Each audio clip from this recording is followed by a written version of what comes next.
자, 이제 사사기 공부 이제 마지막 시간이죠. 사사기 19장부터 21장을 함께 공부하도록 하겠습니다. 사사기 갤론부 두 번째 파트이죠. 레위인들이 이 제사장으로서 하나님의 거룩한 직무를 감당하게 된 역사였습니다. 바로 출애굽기 32장에 나오는 금송아지 사건이죠. 시내산 밑에서 그 이스라엘 백성들은 금송아지를 만들어서 사탄적인 축제를 즐겼습니다. 시내산 위에서 모세가 하나님의 율법을 받고 있는 바로 그동안의 말이죠. 그 결과 어떻게 되었어요? 야훼의 거룩한 전쟁의 대상으로 이스라엘 백성이 전락합니다. 그래서 대략 3,000명이 이제 죽임을 당하게 되죠. 이 야훼의 거룩한 진노에 동참한 사람들이 바로 모세가 속한 레위 지파였습니다.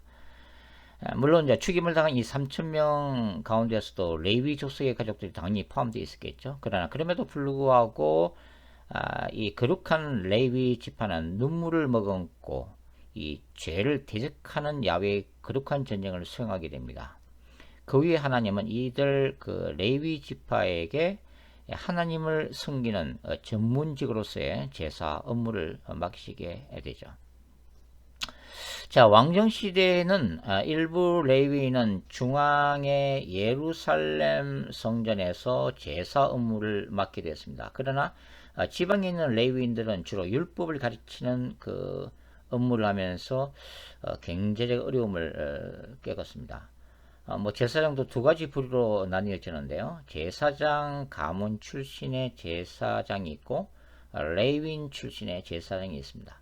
그러나 사사시대에는 성전이 아직 세워지지 않았기 때문에 이스라엘 각 지파 안에 레위인들이 흩어져 살고 있었다고 볼 수가 있죠. 자, 우리는 이제 지난 시간에는 이 사사기 17장과 18장을 통해서 한 레위인이 타락하게 되고 그 다음에 단지파가 공동체적으로 우상숭배 죄를 범했던 것을 함께 공부를 했습니다. 이 사사기 두 번째 결론부에 해당하는 19장부터 21장에는 또 다른 레위인의 타락이 기록되고 있죠. 그리고 그 결과로 이스라엘 지파 가운데 일어난 이 심각하고 참혹한 내전을 우리가 읽어볼 수가 있습니다. 이 결론부에서는 동성애, 윤간, 시체 훼손 및 토막, 그리고 동족 학살이라고 하는 무서운 주제들이 등장되어지고 있죠. 먼저 사사기 19장 1절부터 3절을 찾아서 한번 읽어보도록 하겠습니다. 사사기 19장 1절부터 3절 말씀. 이스라엘의 왕이 없을 그때에 에브라임 산지 구석에 거류하는 어떤 레위 사람이 유다 베들레헴에서 첩을 맞이하였더니 그 첩이 행음하고 남편을 떠나 유다 베들레헴 그의 아버지의 집에 돌아가서 거기서 넉 달 동안을 지내매 3절 그의 남편이 그 여자에게 다정하게 말하고 그를 데려오고자 하여 하인 한 사람과 나귀 2마리를 데리고 그에게로 가매 여자가 그를 인도하여 아버지의 집에 들어가니 그 여자의 아버지가 그를 보고 기뻐하니라. 자, 이스라엘의 왕이 없을 그때로 다시 시작되는 이 다른 레위인의 이야기인데요. 이 레위인은 지난번 레위인에 비하면 더 타락한 모습으로 등장되고 있습니다. 에브라임 산지에 체류하던 한 레위인이 유다 베들레헴에서 한 첩을 맞이했다고 하는 거죠. 물론 고대 근동 사회에서는 이 일부 다처제가 일반적이긴 했지만 거룩한 직무를 담당하는 레위인이 첩을 소유했다. 이 자체가 좋아 보이지는 않습니다. 이 레위기 21장에는 뭐가 기록되어 있어요? 제사장 규례가 이제 기록이 되어 있죠. 거기 보면은 이제 부정한 여인을 아내로 삼는 것이 이제 금지되어 있는 조항이 있습니다. 자, 이 첩이라고 하는 이 히브리 단어는 필레겟이죠. 영어로는 콩크바이브라고 하는데요.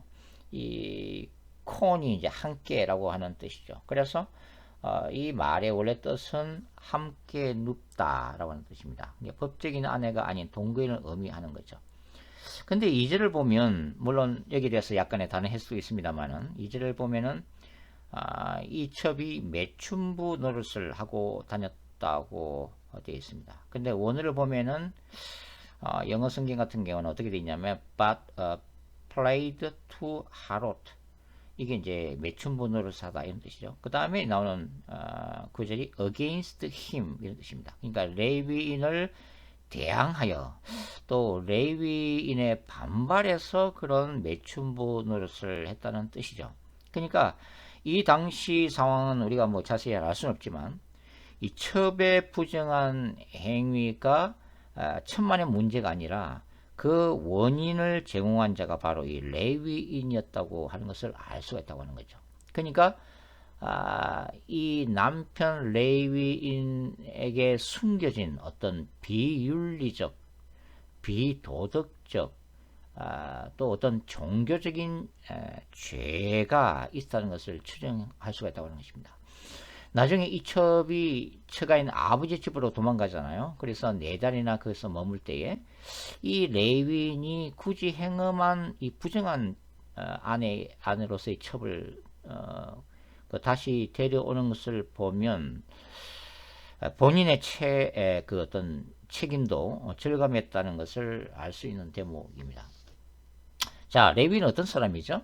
하나님과 죄인인 이스라엘 백성 사이의 중재자입니다. 그리고 제사를 집례하는 전문 사역자이죠. 그리고 율법을 해석하고 가르치는 교사이기도 했습니다.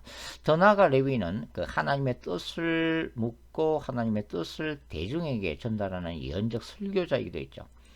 그런데 이 레위인은 거룩한 하나님으로서의 그 종의 모습과는 딴판이 심각하게 타락한 모습을 보여주고 있다고 하는 것입니다. 그래서 우리 같은 목사에게도 찔림이 되는 본문이라고 할 수가 있죠. 여기서 발생하는 죄, 그것은 우리가 흔히 경험하는 연약함을 말하는 것이 아닙니다. 목사도 인간이기 때문에 자주 넘어집니다. 죄를 지을 수도 있어요. 여자에게 넘어질 수도 있습니다. 예수께서 말씀하신 바 너에게 죄가 없는 자 먼저 이 여자를 돌로 치라 라고 말씀하신 적이 있잖아요. 우리는 다른 이들의 넘어짐을 마냥 의인의 자리에서 비판만 할 수는 없습니다. 그럼에도 불구하고 이 심각한 죄는 뭐예요? 그 돌이키지 않고 멈추지 않고 그 죄를 의도적으로 계속 짓는 죄의 습관성이 있습니다. 즉 죄의 완전한 지배를 받고 있다는 얘기죠. 죄 자체에 깊이 중독되어 있을 때가 위험하다고 하는 것입니다. 그러면 나중에는 어떻게 돼요? 양심이 마비되게 되죠. 그래서 죄 자체의 심각성을 전혀 깨닫지 못하는 상황에 떨어지게 되어서 이대로 가면 어떻게 됩니까? 하나님께 버림받게 되어서 지옥에 떨어질 수도 있다고 하는 것이죠. 예전부터 설교자들은 토요일을 두려워합니다. 설교 준비 자체가 부담이 되어서라기보다는 아내 때문에 그렇죠. 부부 싸움입니다. 주일날 강단에서 이 말씀을 전해야 되는데 이 토요일날 같이 집에 이 사택에 있으면은 사소한 일로 인해서 대판 부부 싸움이 벌어지게 되죠. 사탄이 역사할 수도 있고 그래서 그냥 감정적으로 헝클어지고 말죠. 그러면 어떻게 돼요? 주일날 담대하게 말씀을 전할 수 있겠습니까? 못하죠. 그래서 옛날 선배 목사님들은 토요일 되면 아예 그냥 보따리를 싸가지고 기도원으로 도망을 가기도 했습니다. 아주 지혜로운 방법이죠. 자, 오늘 본문에서 이 사건의 시작은 이 레위인이 처가에 가서 장인어른의 따뜻한 대접을 받고 첩과 함께 기갓길에 오르면서부터 시작이 되어지게 됩니다. 가는 도중에 그 이방인의 성읍인 여부스를 지나치게 되죠. 이 여부스는 나중에 이제 다윗이 정복하고 다윗의 도시 예루살렘이 됩니다. 그리고 동족들이 살고 있는 베냐민 지파 땅인 기브아에 유숙하게 되죠. 바로 이 기브아는 사울 왕의 고향입니다. 그리고 바로 이곳에서 참혹한 일을 당하게 되는데요. 사사기 기자의 의도는 아니겠지만 이 다윗 왕의 예루살렘과 사울 왕의 기브아가 묘한 긴장과 대조를 이루고 있음도 우리가 생각할 수 있겠습니다. 자, 14절과 16절 한번 읽어보죠. 19장 14절부터 16절까지 한번 읽어보도록 하겠습니다. 14절 모두 앞으로 나가더니 베냐민에 속한 기브아에 가까이 이르러 해가 진지라. 기브아에 가서 유숙하려고 그리로 돌아 들어가서 성읍 넓은 거리에 앉아 있으나 그를 집으로 영접하여 유숙하게 하는 자가 없었더라. 저녁 때에 한 노인이 밭에서 일하다가 돌아오니 그 사람은 본래 에브라임 산지 사람으로서 기브아에 거류하는 자요 그곳 사람들은 베냐민 자손이더라. 자, 이스라엘의 율법에는 소위 나그네 환대법이 있었습니다. 그러니까 애굽에서 종살이하다가 출애굽 후에 광야에서 이스라엘이 나그네로 살았잖아요. 그래서 이 하나님은 율법을 주실 때 그 율법 중에 하나가 바로 나그네 환대법이죠. 누구나 지나가는 나그네를 그냥 보내지 말고 따뜻하게 영접하고 식사를 대접하고 마음 편하게 이 텐트에서 숙소에서 묵게 하는 그 거룩한 규정이 율법이 주어졌다고 하는 것입니다. 이스라엘뿐만 아니라 이 고대 근동 사회에서 통용되던 좋은 전통이었죠.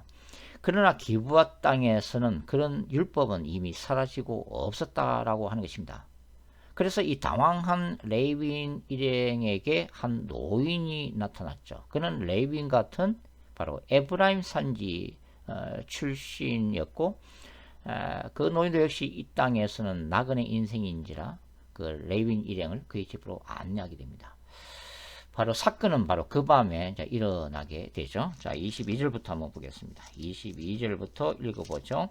그들이 마음을 즐겁게 할 때에 그 성읍의 불량배들이 그 집을 애워싸고 문을 두들기며 집주인 노인에게 말하여 이르되 내 집에 들어온 사람을 끌어내라. 우리가 그와 관계하리라 하니 집주인 그 사람이 그들에게로 나와서 이르되 아니라 내 형제들아 청하노니 이 같은 악행을 저지르지 말라. 이 사람이 내 집에 들어왔으니 이런 망령된 일을 행치 말라. 24절 보라 내가 여기 내 처녀딸과 이 사람의 첩이 있은즉 내가 그들을 끌어내리니 너희가 그들을 욕보이든지 너의 눈에 좋을 대로 행하되 오직 이 사람에게는 이런 망령된 일을 행하지 말라 하나. 자, 창세기 19장에 기록된 바로 소돔과 고모라에서 일어난 사건과 굉장히 유사하죠. 그러니까 소돔과 고모라에서와 똑같이 바로 이 기브아 땅에서도 동성애자들이 엄격히 얘기하면 사실 이제 양성애자들이라고 할 수가 있는데 이들이 몰려와서 그 레위인과의 그 성관계를 요구를 하고 있습니다.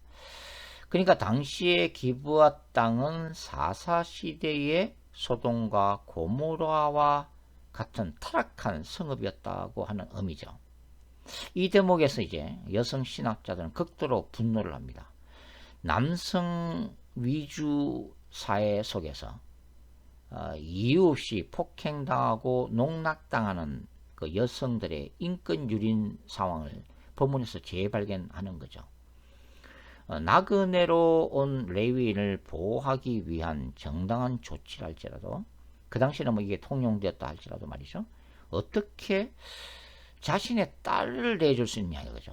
그것도 처녀로서 결혼을 하지 않는 자기 딸을 내줄 수 있냐. 그리고 첩을 이런 불량배들의 성적 놀이객감으로 내줄 수 있다는 말인가라고 하는 거죠.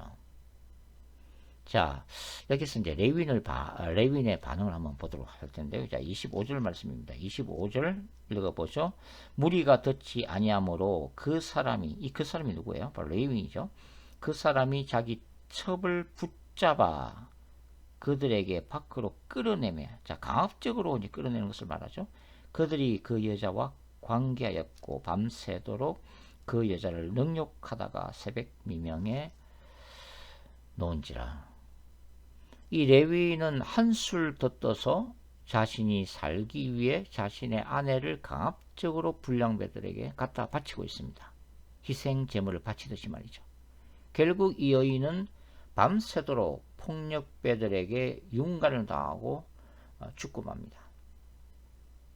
자, 거룩한 전쟁 신학적 관점에서 보면 이 한글 성경은 이 불명확하지만 이 기브아 성읍의 이 불량배, 이 불량배라고 하는 이 단어에 대한 그 원어적인 의미는 사사기 20장 13절에 기록되다시피 뭐로 나와요? 벨리알의 아들들이라는 뜻입니다. 벨리알의 아들들. 이 말은 무법한 자들, 지옥의 자식들이라는 의미로 이렇게 사용되는데, 그러다가 이 신구약 중간기 이후에 이 단어는 사탄적 권세를 나타내는 말로 사용이 되어지게 되죠. 그러다가 이제 신약으로 넘으면 특별히 이제 바울의 서신 가운데 고린도 후서 6장 14절 이후에 보면은 이렇게 이제 기록이 되어 있죠. 너희는 믿지 않은 자와 멍에를 함께 매지 말라. 의와 불법이 어찌 함께하며 빛과 어둠이 어찌 사귀며 그리스도와 베리알이 어찌 조화되며. 자, 이게 나오죠. 그리스도와 베리알이 어찌 조화되며 믿는 자와 믿지 않은 자가 어찌 상관하며 하나님의 성령과 우상이 어찌 일치가 되려. 여기 서로 이제 대조되는 단어들이 계속 등장되잖아요. 그러면은 그리스도와 베리알, 베리알은 그리스도를 대적하는 적 그리스도의 영이죠. 바로 사탄적인 영이죠. 그 그리스도와 베리알의 대조는 바로 뭡니까? 의와 불법의 대조가 되고 빛과 어둠의 대조가 되고 또 믿는 자와 믿지 않은 자들의 대조가 되고 하나님의 성령과 우상 숭배가 서로 대조를 이룬다는 것을 알 수 있죠. 그러니까 기브아의 불량배들, 이 동성애자들은 사탄의 지배를 받고 있던 자들이라는 의미로 추정이 가능하다고 하는 것입니다. 자, 여기서 우리가 생각하게 되면 뭐냐면 하나님을 섬겼던 레위인의 바람직한 태도가 뭐 어떻게 해야 되는 거예요. 기브아 불량배들의 위협에 굴복하기보다는 이스라엘 위에 대적과 전쟁하시는 전능하신 하나님을 더 의지했어야만 했다고 하는 것입니다. 그래서 사탄적인 권세를 대항하면서 신앙적으로 죽으면 죽으리라는 각오로 행동했어야만 했다고 하는 거죠. 즉 자신을 희생하더라도 뭡니까? 자신의 첩과 이 노인의 딸을 보호해야만 했었다고 하는 거죠. 그 뒤에 이 레위인이 저지른 범죄는 차마 읽기가 이제 힘들 정도입니다. 그러나 그럼에도 불구하고 읽어야 되죠.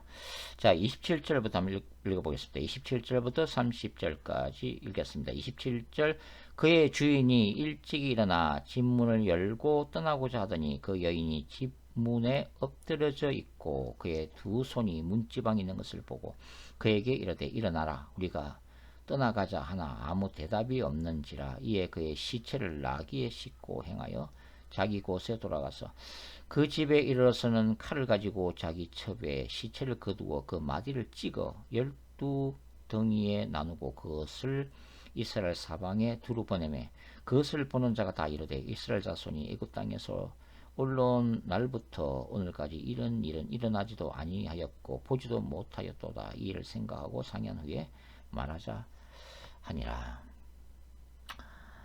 여기서 특별히 이제 참혹한 행동이 이제 29절에서 마디를 찍어 나누었다. 이제 그런 구절이 있죠. 이것은 이제 레위인이 보통 일했던 그 번제 현장에서 흔히 볼 수 있는 장면이었습니다. 지금 이 레위인에게는 죽은 이 첩에 손을 대고 있는데요. 죽은 사체에 손을 대지 못하게 하는 그 레위인에 관한 율법, 레위기 21장과 22장의 말씀이죠. 아무런 소용이 없었습니다. 그리고 보통 이제 레위기 1장에 보면은 보통 그 김성 번제들을 어떻게 해요? 죄인이 이스라엘 백성이 이제 죄를 지은 사람이 가져오죠. 이게 레위인에게 이제 가져옵니다. 제사장에게. 그러면은 누가 이 짐승의 목을 따고 각을 뜨게 되죠? 제사장이 아니라 이제 그 죄인된 이스라엘 백성이 직접 해야 되는 거죠. 유대인이. 근데 이게 짐승을 죽이고 이 껍질을 벗기고 이 각을 떤다는 것이 결코 쉬운 건 아니거든요. 그러니까 이런 과정 가운데서 굉장히 이제 곤혹함을 참 많이 이제 경험하게 되죠. 이 서툰 유대인들이 굉장히 뭐 힘든 그런 과정이 있겠죠. 근데 이 과정에서 이제 옆에서 도와주는 이가 바로 레위인이라고 볼 수가 있습니다. 왜냐하면 이 분야의 전문가이기 때문이죠. 그러니까 이 레위인은 짐승의 각을 뜨듯이 자신의 아내에게 그런 짓을 하고 있다고 하는 것입니다. 자, 기브아와 베냐민 지파를 응징하기 위한 자신의 보복을 위해서 이 레위인은 이제 이 문제를 이스라엘 전체 문제로 확산을 시킵니다. 마치 불 속에다가 기름을 들어붓는 것과 같이 12토막을 내서 12지파에게 이제 보내고 있는 거죠. 이 지금 이 기브아 사건은 나중에 호세아서에서 그 죄악성이 3번이나 언급이 되어지고 있는데요. 호세아서 5장 8절, 9장 9절, 그 다음에 이제 10장 9절에도 이 언급이 되어 있을 정도입니다. 자, 이스라엘 각 지파로 보내진 이 레위인의 이 첩의 이 시신, 그것도 12토막이나 나 있는 것을 본 이스라엘 장로들은 갱을 금치 못하죠. 그리고 미스바에 군대를 긴급 소집하고 비상총회를 개최하게 됩니다. 그리고 총회에 출두한 레위인의 자기 변론적인 진술을 듣습니다. 물론 여기 이제 레위인은 자신이 강제적으로 이 첩을 끌어냈던 얘기는 뭐 숨기고 자신을 변호하는 얘기만 하게 되는 거죠. 그리고 이 총회에서는 이 레위인이 첩을 소유했다, 또 레위인이 이 첩의 시체를 훼손한 문제는 거론하지 않습니다. 그리고 베냐민 지파와의 전쟁 준비만을 서둘게 되죠. 그리고 베냐민 지파를 문책하게 되는데요. 자, 레위기 20장 12절부터 한번 읽어보겠습니다. 20장 12절 이스라엘 지파들이 베냐민 온 지파에 사람들을 보내어 두루 다니며 이르기를 너희 중에서 생긴 이 악행이 어찌 됨이냐. 그런지 이제 기브아 사람들 꼭 그 불량배들 우리에게 넘겨주어서 우리가 그들을 죽여 이스라엘 중에서 악을 제거하여 버리게 하라. 하나 베냐민 자손이 어떻겠어요? 그들의 형제 이스라엘 자손의 말을 듣지 아니하고, 그 다음 14절 도리어 성읍들로부터 기브아에 모이고 나가서 이스라엘 자손과 싸우고자 하니라. 베냐민 지파의 반응은 꽤 냉소적이죠. 그러니까 베냐민 지파 내에 이 기브아 사건에 대한 어떤 죄의식도 찾아볼 수가 없습니다. 이 공동체 안에서 일어난 이 참혹한 이 악에 대해서 다스릴 의지조차 없다는 것을 우리가 볼 수가 있는 거죠. 기브아 사람들의 이 레위인 성폭행과 치사 사건에 대해서 어떤 해결 사건도 찾아볼 수 없었다고 하는 것입니다. 하나님 앞에서 공동체적인 책임의식도 없습니다. 그리고 어리석고 무모한 내전을 준비하고 있습니다. 15절, 16절 계속 읽어볼게요. 15절, 16절. 그때에 그 성읍들로부터 나온 베냐민 자손의 수는 칼을 빼는 자가 모두 26,000명이요. 그 외에 기브아 주민 중 택한 자가 700명인데 이 모든 백성 중에서 택한 700명은 다 왼손잡이라 물매로 돌을 던지면 조금도 틀림이 없는 자다. 그러니까 26,000명에다가 이제 700명이 되어졌으니까 26,700명이 싸움터로 지금 나오고 있는 거죠. 그러면 이스라엘 백성들은 몇 명이 도운데요? 17절 베냐민 자손 외에 이스라엘 사람으로서 칼을 빼는 자의 수는 40만 명, 무려 이 40만 명으로 되어 있습니다. 자, 그러니까 이 전쟁은 뭐 골리앗과 다윗의 전쟁이죠. 상대가 되지 않는, 숫자로 보면 상대가 되지 않는 전쟁인데, 이 내전인데, 그 결과 어떻게 됐어요? 베냐민 지파는 다 죽고 600명만 겨우 살아남게 됩니다. 이스라엘 11지파에게는 이 40만 명이 모였다고 하는 것은 굉장한 사건이죠. 출애굽 이후에 이토록 엄청난 군대가 모인 것은 처음 있는 일입니다. 그만큼 이 기브아 사건이 당시에 쇼킹한 브레이킹 뉴스였다는 것을 우리가 알 수가 있는 거죠. 자, 우리가 사사기 20장과 이 21장에 기록되어 있는 이스라엘 내전이 과연 야훼 하나님이 허락하신 거룩한 전쟁이었는지 면밀히 살펴볼 필요가 있습니다. 우선 사사기 20장을 읽어보면은 그 이스라엘 연합군은 거룩한 전쟁 행식을 갖추고 있습니다. 하나님께 전쟁에 대해서 그분의 계시적 말씀을 구하고 있기 때문인데요. 자, 사사기 20장 18절을 한번 찾아 읽어보겠습니다. 18절 이스라엘 자손이 일어나 벳엘에 올라가서 하나님께 여쭈 이르되 우리 중에 누가 먼저 올라가서 베냐민 자손과 싸우리까 하니 여호와께서 말씀하시되 유다가 먼저 갈지니라 하시니라. 자, 여기서 이제 벳엘이 나오는데 학자들은 당시 실로에 있던 언약궤를 이제 이 전쟁, 이 내전에서의 승리를 위해서 이스라엘 11지파 지도자들이 잠시 벳엘로 옮겨갔을 거라고 추정하고 있습니다. 사사기 20장과 21장을 우리가 자세히 읽어보면 중요한 것이 뭐냐면은 전쟁에 대한 결정권이 결코 하나님에 있는 것이 아니라 이스라엘의 총에 있다는 것을 발견하게 됩니다. 이스라엘 자손이 베냐민 지파와의 전쟁을 반드시 해야 하는지의 여부를 물은 것이 아닙니다. 이미 전쟁할 것을 기정사실화하고 누가 먼저 선봉대로 나서야 하는지를 하나님께 묻고 있기 때문이죠. 하나님은 유다 지파라고 지명을 하셨습니다. 이후에 이제 내전은 기브아를 중심으로 세 차례 걸쳐서 일어나는데 이 야훼의 거룩한 전쟁 신학적 관점에서 간단하게 이제 보면은 이 도표와 같습니다. 자, 그 1차에서 이스라엘 지파 연합군은 22,000명이 전사를 하죠. 결과적으로 베냐민 지파가 승리를 하게 됩니다. 그 다음에 2차 전쟁 보면은 이스라엘 지파가 역시 18,000명이 전사하면서 이제 패전하게 되죠.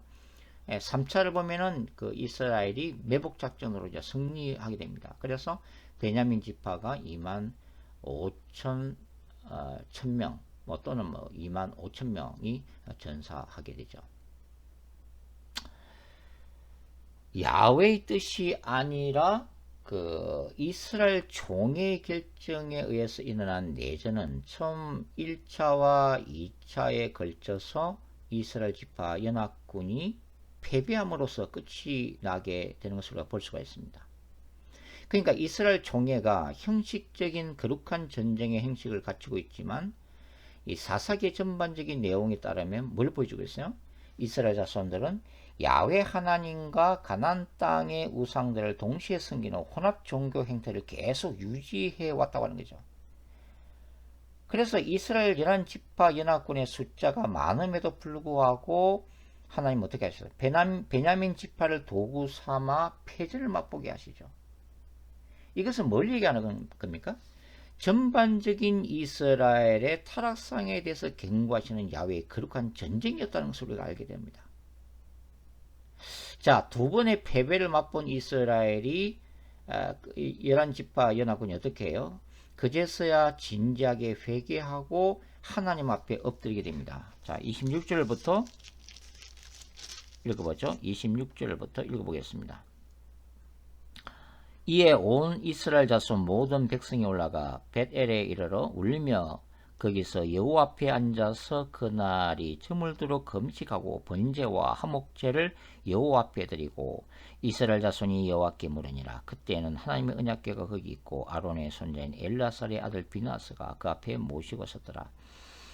이스라엘 자손들이 여쭈기를 우리가 다시 나아가 내 형제 베냐민 자손과 싸우리까 말리까 하니 여호와께서 이르시되 올라가라. 내일은 내가 그를 내 손에 넘겨주리라 하시는지라. 자, 여기서 이제 또 한 가지 조금 난제가 이게 기록되어 있어요. 그게 뭐냐면 그때에는 하나님의 언약궤가 있었고 아론의 손자인 엘라살의 아들 비나스가 그 앞에 모시고 있었다. 근데 이 연대가 지금 문제가 되는 거죠.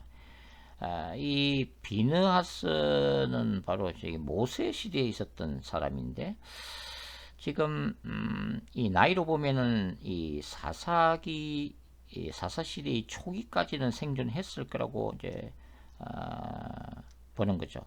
그러면은 이 지금 20장의 이 사건이 사사기 초기에 있었는가? 학자들 가운데서 그렇게 보기도 하는데요. 근데 이 19장부터 20장까지의 타락상을 보면 이것은 사사기 초기에서부터 그렇게 심각하게 타락했는가에도 의문이 제기돼요. 하여튼 이게 좀 난제로 남아있어요. 그러니까 이 본문에서는 지금 뭘 얘기하냐면은 이 세 번째 이 전쟁에 이르렀어야 이 하나님은 비로소 기브아와 베냐민 지파가 범한 죄악을 이스라엘 11지파를 통해서 심판하고 계시다고 하는 거죠. 따라서 3차 전쟁은 베냐민을 징계하시는 야훼의 거룩한 전쟁이라고 할 수가 있습니다. 자, 베냐민 지파는 2만 5천 명이 사망하고 그중 600명은 광야로 도망해서 림몬 바이텀에 숨습니다. 문제는 그 다음 구절인데요. 자, 20장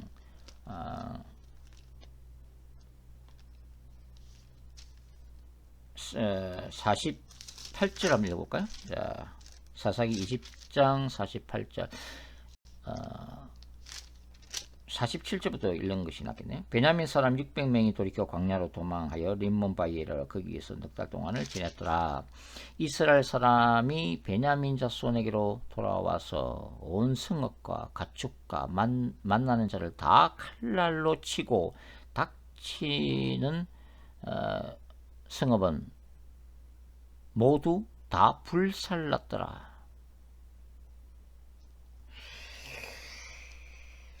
자, 여기 지금 이 구절이 굉장히 심각한 걸 지금 기록을 해놓고 있습니다. 왜냐면은 그 하나님은 그 이스라엘 지파 연합군에게 베냐민 지파에 대한 진멸을 맹하신 적이 없다고 하는 거죠. 근데 지금 이스라엘 지파는 뭡니까? 지금 베냐민 각 성읍에 쳐들어가서 말 그대로 불로 태우고 다 도륙해서 죽이는 진멸을 지금 하고 있는 거죠. 이러한 군사작전은 누가 결정한 거예요? 이스라엘 장로들이 결정한 거죠. 당시 이스라엘 장로들은 각 지파의 행정 군사 지도자들인데 이러한 장로들이 중심이 되는 바로 이스라엘 총회의 결정이라고 할 수가 있습니다. 사사기의 두 번째 결론부인 그 19장 부터 21장이 이스라엘의 왕이 없을 그때로부터 시작해서 그때 이스라엘의 왕이 없으므로 사람이 각기 자기의 소견에 좋을 대로 행하였다라고 끝이 나는 이유이기도 하죠.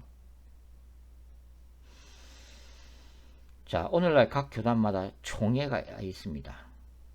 교단 내의 중요한 사안을 결정하고 교단의 미래를 이끌어가는 최고 결정 기관이죠. 총회가 열리면 어떻게 해요? 당연히 총대들이 하나님께 예배를 먼저 드리죠. 그리고 총대들은 기도를 통해서 이 하나님의 뜻이 교단을 통해서, 특별히 이제 이 총회를 통해서 모든 결정들이 그 하나님의 뜻대로 이루어지기를 간구를 합니다.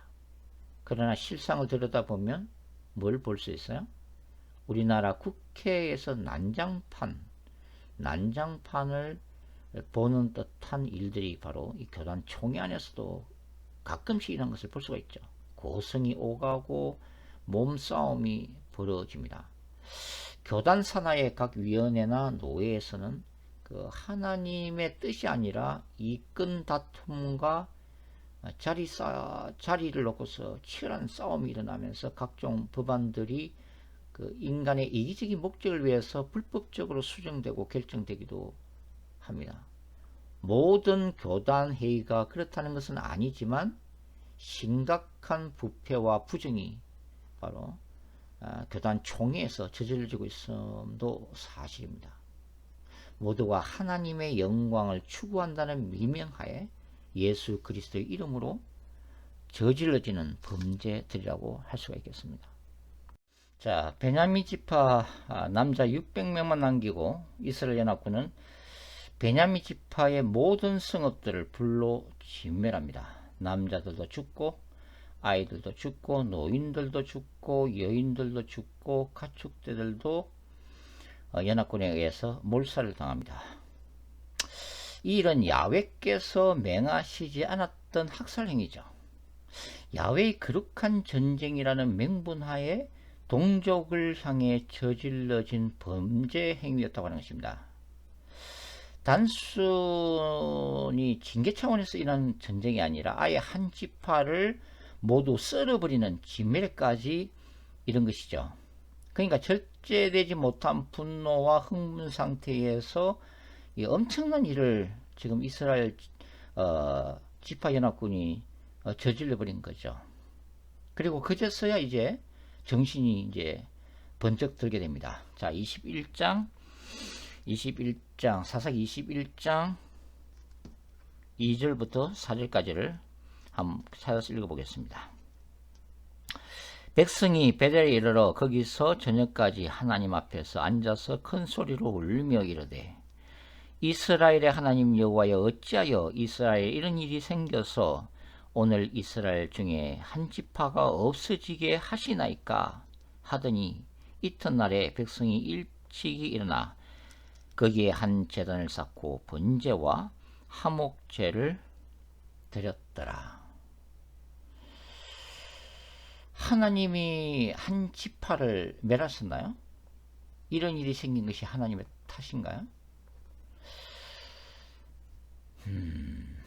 이스라엘의 이제 그 착각이죠. 시편 51편을 보시면 그 다윗이 밧세바에게 그 넘어진 후에 그 나단의 책망을 받고서 하나님 앞에 울면서 처절하게 회개를 하고 있습니다. 비록 죄는 용서받았지만 다윗 자신이 저지른 죄의 흔적마저 치울 수는 없었습니다. 그래서 밧세바와의 사이에서 난 아이는 죽고 말죠. 그리고 나중에 아들 압살롬이 반란을 일으켜서 다윗은 쫓겨가는 신세가 됩니다. 그리고 아들 압살롬은 어떻게 해요? 왕궁 지붕에서 대낮에 아버지 다윗의 후궁들을 능욕하는 만행을 저지르고 있습니다. 다윗이 쫓겨갈 때에 시므이가 나타나서 다윗을 저주하죠. 그러나 다윗은 그냥 내버려둡니다. 왜냐하면 다윗은 알고 있다고 하는 거죠. 이 모든 일이 자신이 저지른 무서운 죄의 대가라는 사실 말이죠. 하나님의 나라를 위해서 을을 행함으로 인생의 모진 아픔과 고통을 경험하는 사람이 얼마나 될까요? 우리 대부분의 인생을 살아오면서 우리 자신의 탐욕과 욕심, 분노와 이기심 때문에 초래한 고통들이 더 많습니다. 자, 이스라엘 지파는 아직도 모르고 있었다고 하는 거죠. 하나님 앞에 여전히 번제와 화목제를 바치지만 주도권을 하나님께 드리는 것이 아니라 자신들이 움켜쥐고 있다는 사실을 아직도 깨닫지는 못합니다. 멸절 위기에 빠진 베냐민 지파 살리기 프로젝트도 이들이 생각해낸 두 가지 전략이 더 많은 피를 부르고 죄 없는 실로 여인들의 눈에 피눈물을 흘리게 만들게 된다고 하는 거죠. 베냐민 지파 중 남은 600명의 용사들에게 600명의 아내를 구해주고 베냐민 지파를 그 생존토록 그 지파를 유지시키겠다고 하는 것이 바로 총회의 생각이었습니다. 그러나 그들 스스로가 정한 총회 맹세에 의해서 사태는 엉뚱한 방향으로 진행되죠. 그 맹세는 뭐예요? 베냐민 지파에게 절대로 이스라엘 딸들을 아내로 주지 않겠다고 하는 맹세였죠. 21장 1절 말씀입니다. 그래서 어떻게 했어요? 21장 8절부터 읽어보죠. 21장 8절부터 읽어보겠습니다. 또 이르되 이스라엘 지파 중 미스바에 올라와서 여호와께 이르지 아니한 자가 누구냐 하고 본즉 야베스 길라앗에서는 한 사람도 진영에 이르러 총회에 참여하지 아니하였으니 백성을 계수할 때에 야베스 길라앗 주민이 하나도 거기 없음을 보았습니다. 회중이 큰 용사 12,000명을 그리로 보내며 그들에게 명령하여 이르되 가서 야베스 길라앗 주민과 부녀와 어린 아이들을 칼날로 치라. 너희가 행할 일은 모든 남자 및 남자와 잔 여자를 진멸하여 바칠 것이니라 하였더라. 12절 그들이 야베스 길라앗 주민 중에서 젊은 처녀 400명을 얻었으니 이는 아직 남자와 동침한 일이 없어 남자를 알지 못하는 자라. 그들을 실로 진영으로 데려오니 이곳은 가나안 땅이었더라. 그러니까 600명의 여자들을 구하기 위해서 어떻게 하고 있어요? 미스바 총에 불참한 야베스 길라 주민들에게 야외의 거룩한 전쟁을 자기들이 선포하고 진멸을 하고 있다고 하는 거죠. 그러나 여자 400명만 결론적으로 이제 확보를 한 셈이잖아요. 그래서 나중에 어떻게 합니까? 베냐민 지파로 하여금 이 부족한 200명의 그 아내감들을 확보하기 위해서 21장 20절부터 23절 읽어볼게요. 자, 21장 20절부터 20절부터 읽어볼게요. 베냐민 자손에게 명령하여 이르되 가서 포도원에 숨어 보다가 실로의 여자들이 춤을 추러 나오거든 너희는 포도원에서 나와서 실로의 딸 중에서 각각 하나를 붙들어 가지고 자기의 아내로 삼아 베냐민 땅으로 돌아가라. 만일 그의 아버지나 형제가 와서 우리에게 시비를 하면 우리가 그에게 말하기를 청하건대 너희는 우리에게 은혜를 베풀어 그들을 우리에게 줄지니라. 이는 우리가 전쟁할 때 각 사람을 위하여 그 아내를 얻어주지 못하였고 너희가 자유로 그들에게 준 것이 아니니 너희에게 죄가 없을 것임이나 끝임이니라 하겠노라 하매 베냐민 자손이 그같이 행하여 춤추는 여자들 중에서 자기들의 숫자대로 붙들어 아내로 삼아 자기 기업에 돌아와서 성읍들을 건축하고 거기에 거주하였더라. 그러니까 실로에서 당시에 이렇게 거행되던 이 야외의 장막절 축제, 그게 아마 여인들이 밤에 이게 춤추는 그런 행사들이 연례적으로 있었는가 봐요. 그 춤추는 여인들을 갖다 강탈해서 그 여인의 의사와는 관계없이 자기 그 베냐민 지파 아내로 삼았다고 하는 것입니다. 그 힘없는 여인들을 짓밟아서 아내로 만든 것이죠. 바로 명분 없는 내전의 희생양들이 바로 이런 여인들이었다고 하는 것입니다. 자, 사사기의 결론부는 이스라엘 안에 비록 야훼의 이름은 있지만 이스라엘의 신적 왕으로서의 하나님의 존재가 사라졌다는 것을 보여주고 있습니다. 이스라엘 안에 야훼의 거룩한 전쟁이라는 신학도 있지만 신학의 본질이 왜곡되고 뒤틀린 모습으로 나타났다고 하는 거죠. 이스라엘 안에 예배도 있습니다. 그러나 하나님을 경외하고 그분의 음성을 듣는 진잠이 사라졌다고 하는 거죠. 하나님의 뜻을 구하고 그 뜻에 순종한다고 말은 하지만 사실은 이스라엘 총회 자신의 뜻과 욕심을 따라서 전쟁을 일으키고 진행하고 있다고 하는 거죠. 사사기의 역사가는 이스라엘 안에 하나님의 영광이 역설적으로 짓밟히고 이스라엘 총회가 왕노를 하는 숨겨진 그 실체를 폭로하고 있는 것입니다. 여러분, 가톨릭의 종교회의 역사를 한번 보세요. 이 가톨릭의 종교회의 역사에서 결정된 그 교리들 중에는 바람직한 그런 교리들도 있습니다. 그러니까 영지주의 등 주로 초대 교회 이단들에 대항하면서 정통교리가 형성되고 다듬어지기도 했다고 하는 거죠. 325년 니케아 공회가 열렸는데 뭐가 결정됐어요? 그리스도의 신성을 확정을 했습니다. 신성을 강조한 아타나시우스파와 인성을 강조한 아리우스파 사이에서 교리 논쟁이 일어나죠. 그러니까 그 당시에 이제 콘스탄틴 황제는 교리를 통일할 목적으로 자신이 거처하던 니케아의 주교들을 소집합니다. 황제는 비록 교리에 무지하고 관심도 없었지만 공회를 열기 전부터 교회 안에서 서열이 높았던 아타나시우스를 지지하기로 마음을 먹게 되죠. 그래서 본인이 직접 공회를 주재하게 됩니다. 황제는 교회가 서로 합의하기 원했고 아리우스파 주교 5명을 제외한 주교 대략 313명이 찬성 서명을 했습니다. 이로써 이 아리우스파를 이단으로 선고한 후에 파문하게 되죠. 자, 이 회의를 통해서 삼위일체론의 기초가 형성되었고 마침내 381년 콘스탄티노플 공의에서는 이 본격적인 삼위일체 교리를, 그리고 451년 칼케돈 공의에서는 그리스도의 인성과 신성 모두를 수용하는 양성교를 확정하게 됩니다. 오늘날 개혁교회는 이 니케아 회의, 콘스탄티노플 회의, 칼케돈 공의회 회의, 공의의 결정을 그대로 수용하고 있죠. 자, 그럼에도 불구하고 대부분 캐톨릭의 비성경적 이단적 교리들이 이란 그 종교 회의들을 통해서 만들어졌다는 것이 문제입니다. 자, 가톨릭 역사에 있어서 이제 590년에 그림을 보시면 교황 칭호가 생겨나게 되죠. 그리고 788년에 십자가나 초상화, 성자성, 눈에 보이는 이런 것들을 숭배하는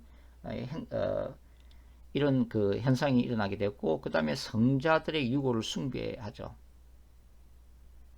그 다음에 850년에 성수라는 개념이 생겨나게 되고 11세기에 미사제가 생기게 됩니다.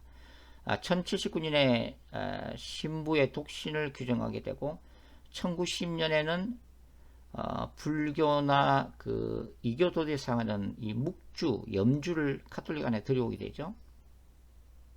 그리고 1184년에는 종교재판소가 설치되게 됩니다. 그래서 본격적인 무차별적 마녀 사냥이 일어나게 되죠.